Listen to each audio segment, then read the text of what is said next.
Msanii nyota kutoka nchini Nigeria Asake ameanza mwaka 2026 kwa kishindo baada ya kuachia rasmi wimbo wake mpya unaoenda kwa jina la Worship, na hii ikiwa ni kazi yake ya kwanza mwaka huu na tayari imeanza kuvuta hisia na pongezi kutoka kwa mashabiki duniani kote.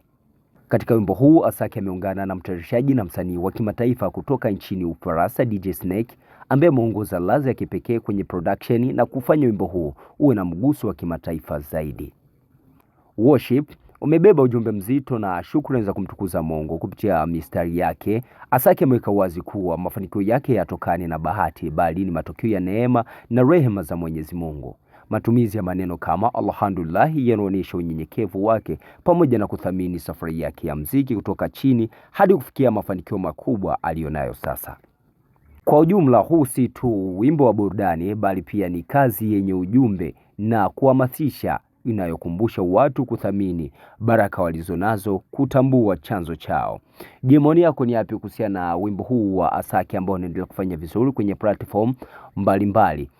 Au tutarajie kuna ngoma zingine ambazo kali zitakuja ndani ya mwaka huu kutoka kwa Asake au kwa wasanii wengine ambao zinaweza zikaja kupindua meza kwa wimbo huu ambao unazidi kufanya vizuri, unazidi kutamba kutoka sehemu mbalimbali ya Afrika, pia hata nje ya Afrika? Maoni yako ni yapi kuhusiana na Asake na mziki pia wa Afrika kwa ujumla?